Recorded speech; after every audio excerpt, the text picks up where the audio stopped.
Què tal? Endavant. Bona nit. Senyor Soler, la Fiscalia li demana 11 anys de presó per rebel·lió. També és la mateixa pena que demana pel major Trapero, per César Puig. Vostè, que a part d'exdirector de la policia és advocat, s'imaginava aquesta petició? Bueno, en principi no. Aviam, ens la podíem imaginar perquè abans que sortissin els escrits d'acusació ja determinats mitjans apuntaven que podien ser aquests tipus delictius. I si havíem vist tota la instrucció, tant al Suprem com a l'Audiència Nacional, es veia que els tipus no tenien per què canviar. Però vostè, quan estava al càrrec, ara entrarem al detall, vostè era conscient que estaven cometent algun delicte o algun presumpte delicte? Està clar que no. És que no només jo, sinó ningú va cometre cap delicte. I això és el que acreditarem en el judici. Tot apunta que el canvi de criteri que hi ha hagut pel que fa passar de sedició a rebel·lió és perquè no tindria cap sentit que uns els acusessin de rebel·lió i els altres no. Però tot i així els continuen jutjant en jutjats diferents, l'Audiència Nacional i el Suprem. No seria més lògic que ho portés tot el mateix jutjat? En principi sí, però es va demanar. O sigui, la instructora, la Carmen Lamela, la magistrada Carmen Lamela, ja era partidària i li va demanar a l'instrucció del Suprem ajuntar les dues causes i en aquell cas l'instructor del Suprem, el magistrat Llarena, va dir que no, que entenia que eren fets diferents i que per tant no s'havien de jutjar en el mateix tribunal. I ara no hi ha cap opció que això canviï? No, arribats a aquest punt ja no? No, processalment ja és molt complicat. Que els Mossos tinguin un cos armat i disposi de 17.000 agents justifica l'acusació de violència, com manté la Fiscalia en el seu escrit? Està clar que no. Perquè és que, a més, en l'escrit de qualificació tampoc no hi ha cap fet referit a la violència. Ho han dit determinats lletrats que estan a la causa de l'Audiència Nacional, que es fa un canvi en l'interlocutori de processament i tota la instrucció es basa en que no hi ha violència. Per això la instrucció s'acaba amb la petició o amb els indicis de possibles delictes de sedició i al final ara hi ha hagut aquest canvi en l'escrit d'acusació. Quan, durant tota la instrucció, la paraula de la violència, i això deia l'advocada del major Trapero, no sortia ni es pretenia acreditar aquesta violència. A vostè el van nomenar director dels Mossos el juliol de l'any passat. El seu predecessor era Albert Batlle, que va plegar perquè no estava d'acord amb el referèndum. A vostè el nomenen perquè sí hi està d'acord? En principi és que quan em nomenen a mi sempre s'estava buscant el referèndum com ara acordat amb l'Estat. Llavors, en el meu nomenament no depèn de perquè jo en aquell cas estigui a favor del referèndum, que hi estava i hi estic, sinó precisament perquè al plegar Albert Batlle, jo suposo que ja amb el conseller Jané ja me n'havia parlat, que volia que formés part del seu equip. En principi jo plego perquè jo havia estat director general de serveis penitenciaris, en aquell moment jo decideixo no estar al govern, tornar al despatx, i llavors jo li dic al conseller Jané que en aquells moments no volia estar a Interior, no director de Mossos, en qualsevol altra responsabilitat. A més, entenia que la gent que ho feia bé, i llavors li deia que quan jo plego que tenia ganes de tornar al despatx. Llavors, quan hi ha aquest canvi, és quan se'm demana si jo vull ser, m'ho diu el conseller Fort, però jo crec que no té res a veure. Jo suposo que hi ha una certa tradició a Catalunya en què els directors que hem estat a serveis penitenciaris acabem els directors de la policia a l'inrevés. I això ha passat d'una determinada manera perquè per portar uniformats són determinats càrrecs que semblen responsabilitats. Sí que és evident que vostè arriba al càrrec en un moment molt sensible. Rep algun encàrrec en concret? La seva funció com a director de policia quina era? Fer de director de la policia. I pel que fa referència al referèndum, que era l'objectiu principal que hi havia a continuació en els propers mesos? És que en principi, aviam, això és un encàrrec que té el govern perquè té un mandat democràtic. Llavors, la pretensió del govern, quan es presenta a les eleccions, ja és per fer aquest referèndum. Llavors, nosaltres, jo soc un alt càrrec de govern i jo estava a disposició del que digués el govern. Vostè va donar algun tipus d'instrucció als Mossos pel que feia referència al referèndum? És que allò hauríem de fer una mica d'antecedents, perquè al final nosaltres ens arriba un mandat al Tribunal Constitucional. Per què? Perquè hi ha hagut la llei en la qual s'acorda fer el referèndum. Aquí hi ha una prohibició que no només se'ns diu a nosaltres, els polítics, sinó també a determinats tècnics i només als comandaments de Mossos, en el qual se'ns diu, se'ns adverteix que dintre de les nostres funcions nosaltres hem d'impedir qualsevol acte que contravingui aquesta suspensió. Més endavant tindrem les instruccions de la Fiscalia o el mandat de la magistrada del Tribunal Superior, en el qual es fa una ordre directa ja com a policia judicial al cos de Mossos perquè impedeixin el referèndum. Quin poder o quina capacitat d'influència tenia vostè sobre la manera d'actuar del cos? principi, aviam, hauríem de diferenciar les dues funcions i els dos tipus de comandament. Un era el comandament orgànic, que estava encapçalat pel president, el conseller i després el director general, i llavors també quan els Mossos actuen com a policia judicial, que això s'ha explicat bastantes vegades. Llavors, quan els Mossos reben ordres com a policia judicial, primen per sobre de qualsevol altra ordre que es pugui donar a nivell orgànic. Llavors, quan es donen aquestes ordres, primer per la Fiscalia, tot i que nosaltres poguéssim no estar d'acord en què es donguessin, o quan arriba l'ordre del jutge, el que està clar és que l'obediència del cos de Mossos era envers en el fiscal o a la magistrada del Tribunal Superior com a policia judicial. I nosaltres no hi podíem entrar i ni podíem donar, ni els Mossos haguessin acceptat que els haguessin donat qualsevol tipus d'ordre que contravingués aquests mandats. En aquest sentit, la Fiscalia cita alguns correus que vostè va enviar al major Trapero. N'hi ha un en concret en què vostè li diu a Trapero que seria difícil, però que s'havia de fer entendre als Mossos que havien de prevaldre les ordres del govern per sobre de les de la Fiscalia. Sí, per això està l'escrit d'acusació, però jo aquest correu li reboto al major Trapero, però jo l'envio al conseller de Justícia. És un correu que vostè escriu, que l'envia al conseller de Justícia, i llavors posa en còpia al major Trapero. Sí, i ara li diré per què jo poso en còpia al major Trapero. Perquè des de la vessant política, des de la conselleria, s'entenia que la Fiscalia Superior no podia donar com a policia judicial aquelles ordres que estava donant als Mossos. Nosaltres combatíem això. Per què no podia? Ara l'hi explico. Perquè dintre de les funcions de la policia judicial, dintre de les instruccions que té la mateixa Fiscalia, s'han de limitar només a fer diligències d'investigació concretes o assegurar el delinqüent per posar-lo a disposició judicial. I això no té res a veure en fer plans per impedir un referèndum. I això s'incrementa en què la mateixa Fiscalia Superior, conscient que no té aquesta competència, li demana a la magistrada del Tribunal Superior de Justícia aquesta mesura cautelar perquè sap que té reserva jurisdiccional. M'explico. O sigui, la Fiscalia pròpiament no ho pot fer... La terminologia és complicada, eh? Exacte. Ho posarem més senzill. La Fiscalia Superior li demana al Tribunal Superior que faci una mesura cautelar perquè li digui als Mossos que impedeixin el referèndum. Per què? Perquè no està dintre de les seves competències. Què fa la Fiscalia Superior? No s'espera que el Tribunal Superior resolgui i comença a fer instruccions manant que els Mossos, la Policia Nacional Espanyola i la Guàrdia Civil facin aquest impediment de fer el referèndum quan això només ho pot decidir el jutge. Nosaltres, com que entenem que aquestes ordres no es poden fer, malgrat les complim escrupolosament, li demanem al conseller de Justícia que actuï contra el fiscal superior. Llavors, com que els Mossos no estaven d'acord en que es posés una querella amb el fiscal superior, és per això que jo, indirectament, li estic dient al major que des de la vessant política es vol emprendre accions contra el fiscal superior perquè està dictant unes ordres com a policia judicial que entenem que no pot dictar.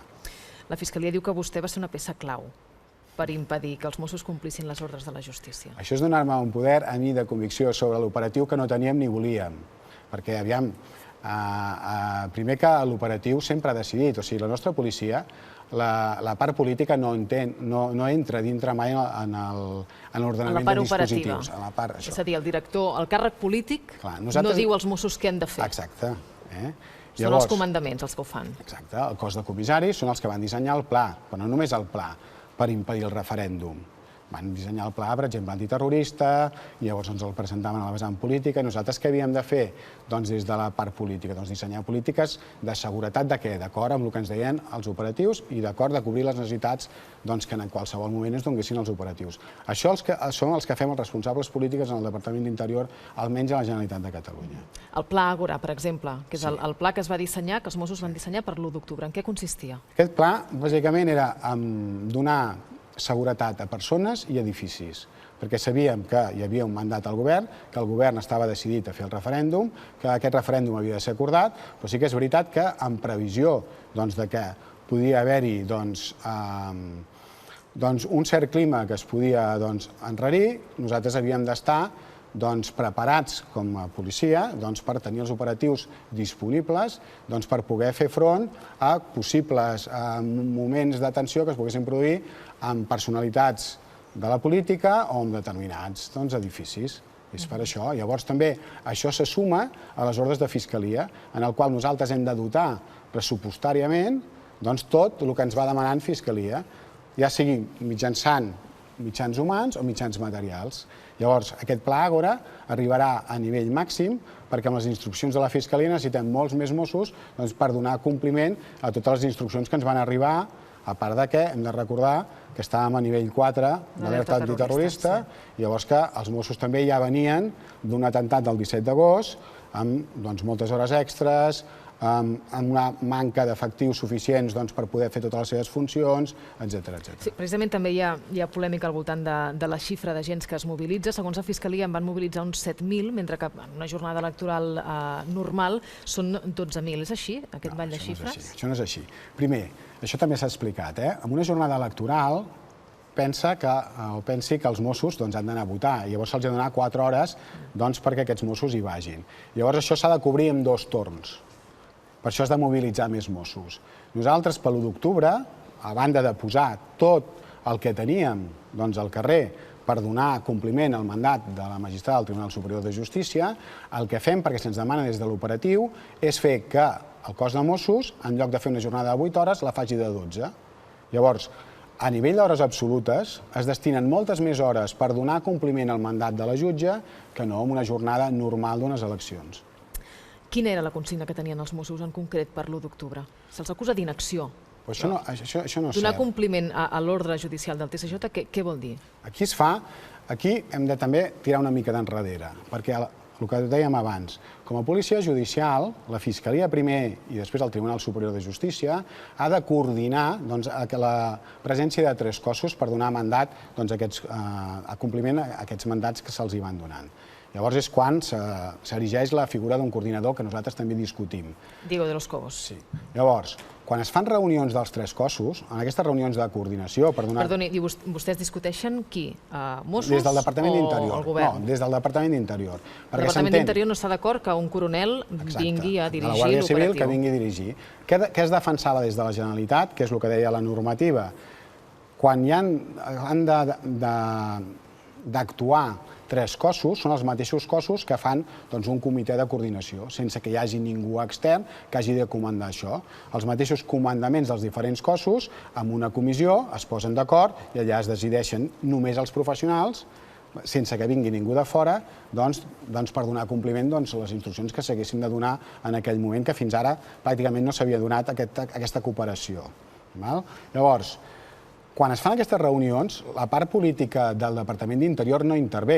Llavors, aquests plans els fan els operatius dels diferents cossos i es posen en comú.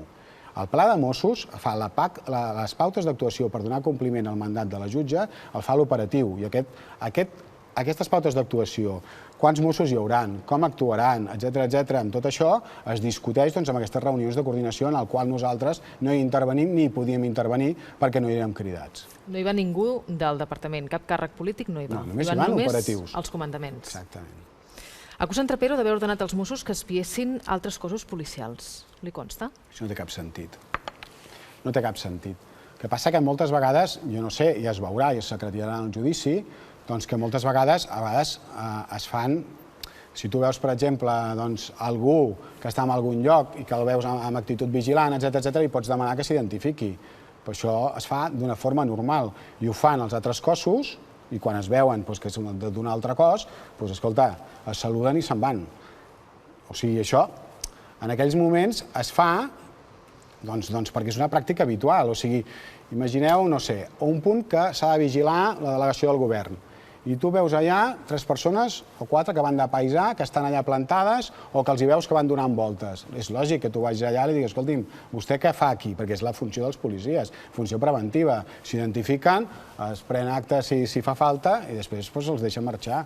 És que no té cap sentit. O sigui, defensar això no té cap sentit i s'acreditarà en el judici que això no té cap sentit. En tot cas, alguna cosa es deu haver fet malament perquè ara vostè i 2 persones més els acusin de rebel·lió i els demanin 11 anys de presó. Doncs segurament, però el que jo sempre defenso i sempre he defensat i sempre defensaré, és que l'actuació correcta conforme a la normativa, i no només conforme a la normativa de la llei de cossos de forces de seguretat, de l'actuació del cos de Mossos, sinó per donar compliment al mandat judicial, qui va actuar de forma correcta van ser els Mossos. Perquè tant que s'ha criticat els binomis, etc i el pla dissenyat per Mossos... Esperi, els binomis, que potser la gent que és a casa no ens entén. Els binomis són les parelles... aquelles parelles de Mossos... Dos Mossos... Sí, que en la reunió de coordinació se'ls diu que hauran d'haver-hi un binomi de Mossos a cada col·legi. Per què? Per alertar si hi ha gent, si no hi ha gent, quina és la situació, i aquests binomis són els que havien donar primer trasllat als centres de coordinació dels diferents policies, i en el qual, si no hi havia prou efectius, s'havia de demanar l'auxili als altres cossos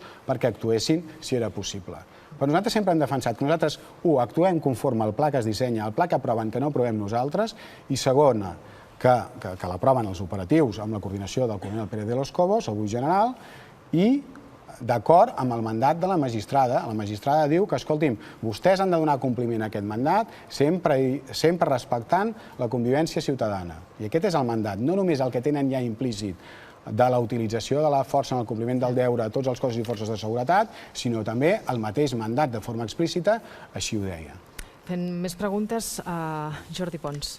Sí, sobre això que deia del dispositiu que havíem preparat dels Mossos, els mateixos escrits de la Fiscalia també parlen de que l'organització que va fer la Policia Nacional i Guàrdia Civil va fer una distribució dels efectius anant als principals centres de votació, però després vam veure imatges també que anaven a poblacions molt petites. Entenc que també en aquest tema vostès devien discrepar de quina era la manera que s'havia d'organitzar el dispositiu, i volia saber també si el major Trapero, en les decisions polítiques que hi van haver aquells dies, ell qüestionava les decisions polítiques que des de la Conselleria hi havia o no.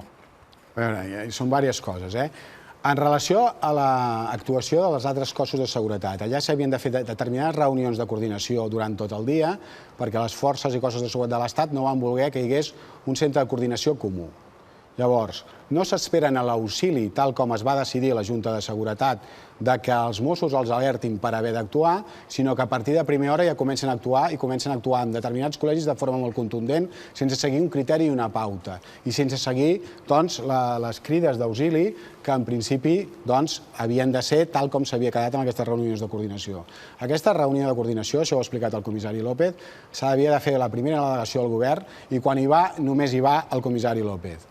Llavors, tot això treu que l'actuació no fos coordinada, però no va ser coordinada en cap cas per culpa del cos de Mossos d'Esquadra. Això és la primera qüestió. Llavors, les cossos i forces de seguretat de l'Estat actuen on consideren que han d'actuar, però ja se'ls demanarà, ara que han vist que han demanat tants policies, etc., a la causa del Suprem, doncs ja se'ls preguntarà per què no van seguir ells les pautes d'actuació del secretari Nieto, en el qual també deia que s'havia de fer un ús proporcionat, per exemple, de les forces, i qui va demanar que s'utilitzés amb aquella contundència les forces d'ordre públic, en quins col·legis i per què, i qui va ser el que realment va determinar que això fos així. Llavors, el major Trapero, en determinades qüestions, clar que eren moments, veníem dels atentats, ja el cos, això també cansa molt en tot el cos, i es vivia molta tensió. Per què? Perquè des de determinats mitjans no es parava de situar en el focus del debat el cos de Mossos, en què farien amb el referèndum, com actuarien, etc. I tot aquest soroll que no ajudava a la imatge de neutralitat que havia de tenir el cos. I tot això també amoïnava el major. I en determinades declaracions que podia fer el conseller o jo mateix a resposta dels sindicats, etc., doncs sí que és veritat que en el major això li produïa un malestar, i quan li produïa el malestar està clar que ens ho deia, i nosaltres intentàvem argumentar, o en determinats casos, si veiem que això no portava res i que ens reria més que ajudar, doncs deixàvem de fer. Bea. Yo quería preguntarle, porque según la información que yo tengo, aunque esto se supone que no tuviera nada que ver con el tema, pero creo que es relevante, el señor Trapero no es independentista, por las fuentes que yo tengo. Más a más, su ideología y su sentir era que él debía cumplir con su función, pero que dista mucho su manera de pensar con el independentismo. Eso me hace preguntarle si no estaría dándose a entender que se persigue o se les juzga por la operación Cronos, cuando en realidad a lo mejor tuviera más que ver por su magnífica intervención en la operación Ágora. A ver, varias cuestiones, porque me has hecho muchas consideraciones y me gustaría responderles a todos. Si lo es o no lo es, lo que está claro es que no lo sé, ni me lo ha dicho.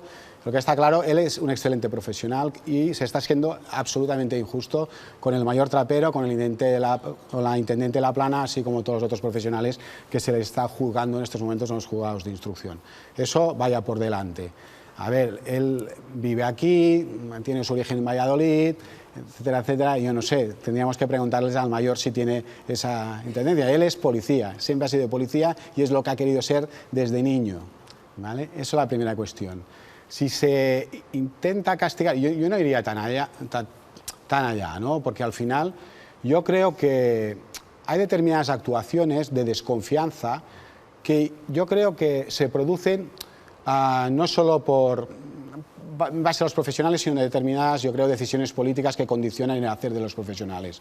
Porque, por ejemplo, en el 20 y el 21 de septiembre, y eso lo pusimos de manifiesto en la Junta de Seguridad, cuando se nos recriminó el plan de actuación que se hace para proteger la Consellería de Economía cuando se tenía que hacer esta actuación judicial, lo que se viene a decir es, oiga, ustedes ese día tenían unas instrucciones del juzgado número 13 que no comunican al cos de Mossos. Y no solo era la actuación de allí, eran 40 actuaciones. Y tú, para poder hacer dispositivos cuando puede haber concentraciones de mucha gente o hacer, da igual, cualquier dispositivo que se pueda hacer en cualquier lugar, tú tienes que hacer una previsión de efectivos, porque la ARRO igual la tienes en la Seu d'Urgell o igual la tienes en Lérida, etcétera, etcétera. Y si tú tienes que concentrar determinados efectivos de orden público, está claro que tú los tienes que hacer venir en el lugar que son necesarios en el momento concreto. Esas actuaciones no se pudieron planificar. Y entonces no es de recibo, y yo creo que es absolutamente injusto que se critique al cos de Mossos y se haga responsable encima,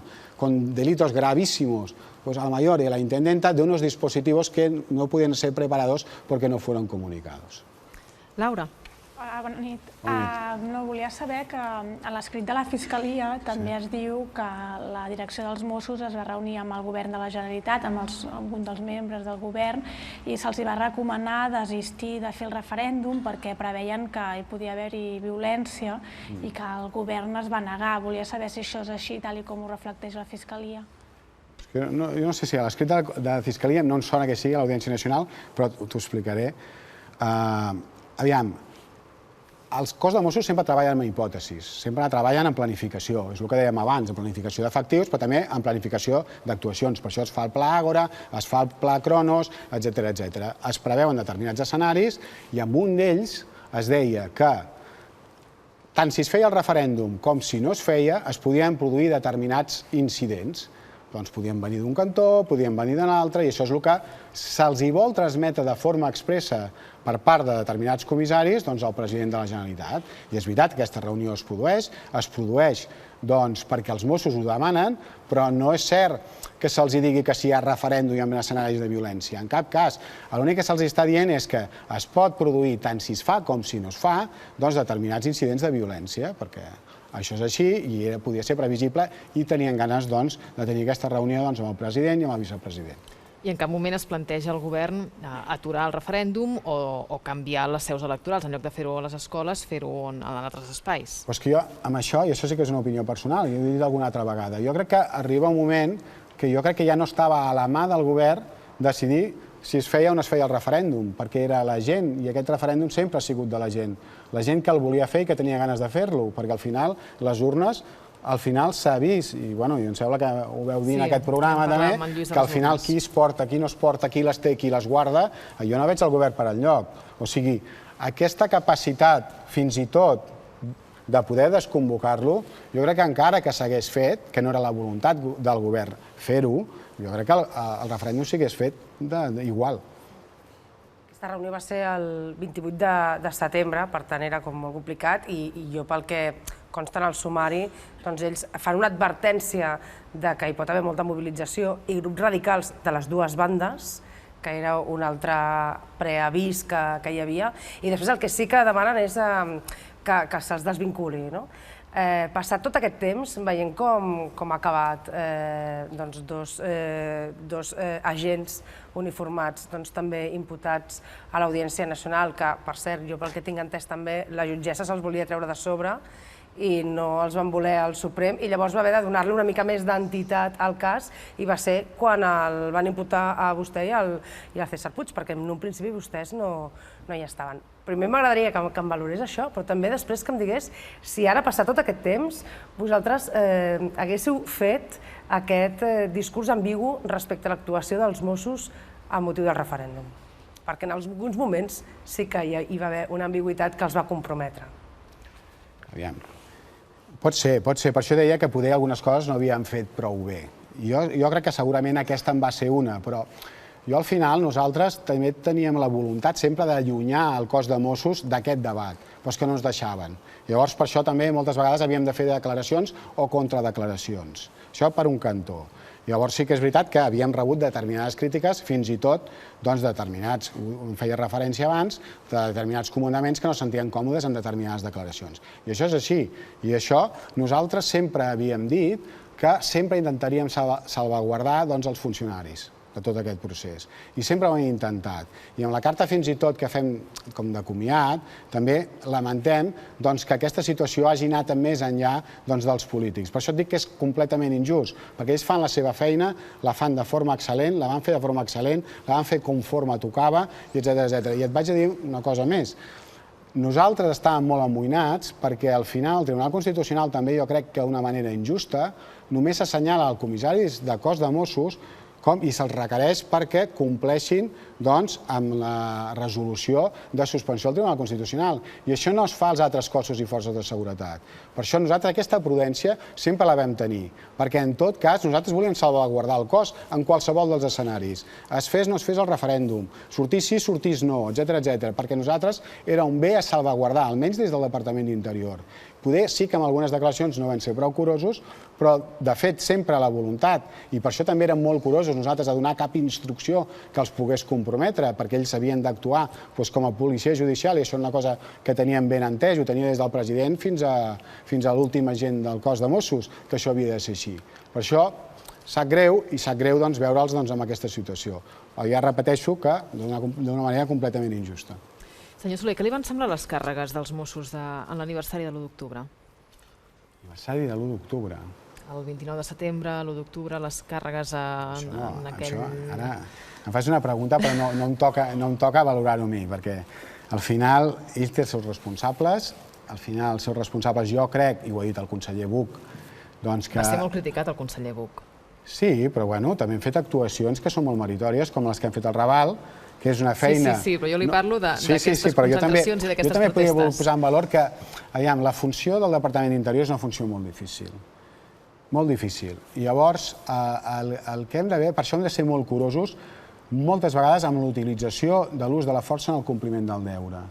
I nosaltres, des de la vessant política, i això sí que era una competència de direcció general, sempre s'ha de vetllar perquè les actuacions siguin correctes i ajustades a protocol.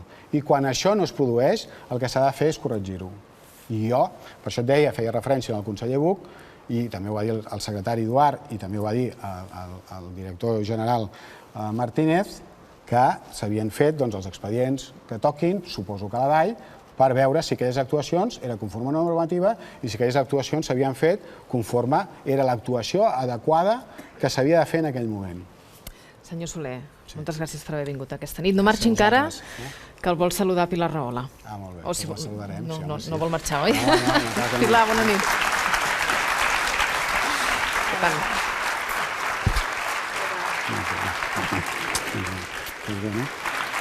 Segui. Ah, sí, em toca? Sí.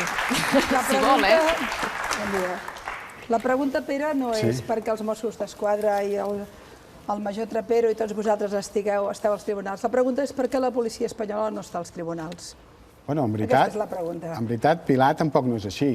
No, qui va estomacar l'1 d'octubre a la gent de totes les edats i condicions, de la manera més brutal que ja hem pogut veure, és la que hauria de donar explicacions de com es va comportar l'1 d'octubre i no la policia que va fer el correcte, que va fer, a més, va complir el mandat judicial que deia exactament que s'havia de mantenir o intentar evitar el referèndum sempre que no es posés en perill la pau social I el que va fer la policia espanyola és posar en perill la pau social. Per què diu que no és així, senyor Soler? Bueno, perquè sí que és veritat que hi ha diligències obertes contra determinades actuacions d'agents de la Policia Nacional i de la Guàrdia Civil. Tot el cos allò, els Pérez de los Cobos i aquests estan en els tribunals, m'agradaria veure'ls, perquè potser algun dia els haurem de demanar en algun tribunal com van actuar, com van tractar els ciutadans de Catalunya i com van malbaratar completament el que seria, diguem-ne, la convivència i la pau social, que no és la funció de la policia. De tota manera, he començat així, perquè clar, és que jo vaig sentint tot el dia, veig com vosaltres, els que vau tenir responsabilitat política o responsabilitat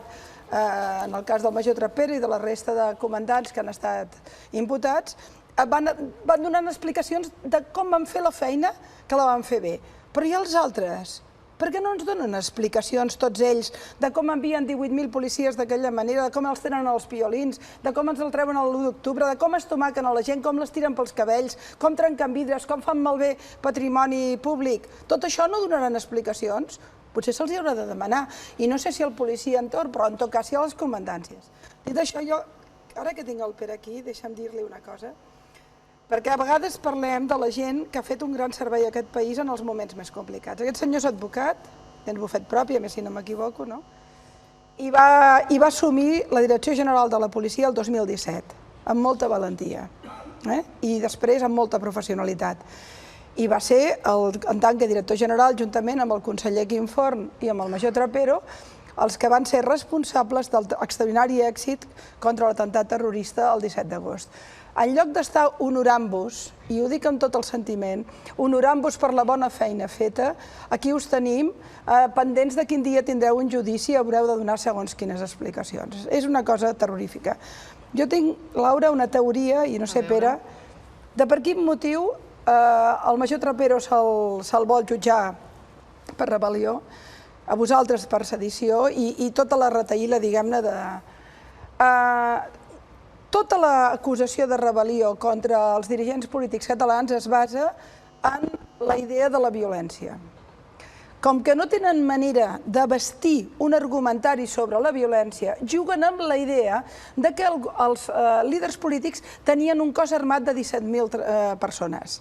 De manera que, home, si resulta que els comandants de 17.000 Mossos d'Esquadra amb pistola comploten amb l'1 d'octubre, ja tenim una justificació per aquí de com poder vestir la idea de que hi podia haver hagut violència. Clar, és una cosa molt bàrbara. I és molt bàrbara perquè, primera, com bé deies, sabeu que jo conec bé el major Trapero,